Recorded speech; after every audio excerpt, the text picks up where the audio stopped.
હળવદના કોઈબા પાસેથી શંકાસ્પદ યુરિયા ખાતર ભરેલું આઈસર ઝડપાયું। 15 લાખનો મુદ્દામાલ જપ્ત કરી 2 શખ્સોની અટકાયત કરાઈ। મોરબી જિલ્લાના હળવદ તાલુકામાંથી પસાર થતા કોઈબા ગામના પાટિયા નજીકથી શંકાસ્પદ હાલતમાં નિમોકોટેડ યુરિયા ખાતરનો જંગી જથ્થો ઝડપાતા ચકચાર મચી ગઈ છે। પોલીસને મળેલી બાતમીના આધારે વોચ ગોઠવીને કરવામાં આવેલી આ કાર્યવાહીમાં એક આઈસર વાહનમાંથી આશરે 400 જેટલી યુરિયા ખાતરની થેલીઓ મળી આવી હતી। સબસિડીયુક્ત ખેતીલાયક ખાતરનો ઔદ્યોગિક કે અન્ય ગેરકાયદેસર હેતુ માટે દુરુપયોગ થતો હોવાની આશંકા સાથે તંત્ર દ્વારા આ દરોડો પાડવામાં આવ્યો હતો। આ પ્રકરણમાં પોલીસે સ્થળ પરથી 2 શખ્સોની અટકાયત કરી છે, જેમાં આઈસર વાહનનો ચાલક અને તેની આગળ પાયલોટિંગ રસ્તો બતાવવા અને પોલીસની વોચ રાખવા આગળ ચાલતી કરી રહેલી કારના ચાલકનો સમાવેશ થાય છે। પોલીસે કાર્યવાહી દરમિયાન કુલ 15 લાખ રૂપિયાનો મુદ્દામાલ કબજે કર્યો છે, જેમાં અંદાજિત 8 લાખ રૂપિયાની કિંમતનું યુરિયા ખાતર, 5 લાખ રૂપિયાનું આઈસર વાહન અને 2 લાખ રૂપિયાની કિંમતની કારનો સમાવેશ થાય છે। આ જથ્થો કોઈપણ પ્રકારના અધિકૃત પાસ પરમિટ વગર વહન કરવામાં આવતો હોવાનું પ્રાથમિક દ્રષ્ટિએ જણાવ્યું છે। હાલમાં પોલીસ દ્વારા સમગ્ર કૌભાંડના મૂળ સુધી પહોંચવા માટે સઘન તપાસ હાથ ધરવામાં આવી છે।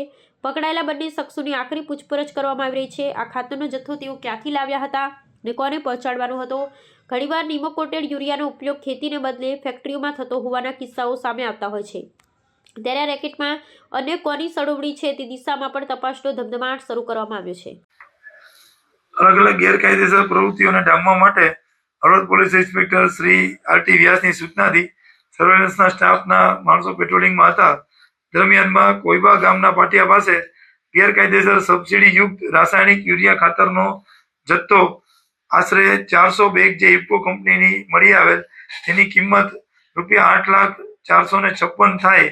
આ જે કિંમતનો જે મુદ્દામાલ છે એની સાથે આઈસર ટ્રક અને મારુતિ સ્વિફ્ટ સહિત કુલ 15 લાખનો મુદ્દામાલ છે એ નાગજીભાઈ રાજાભાઈ ગમારા અને કરશન સેલાભાઈ ડોરાળા પાસેથી કબજે કરવામાં આવેલ છે।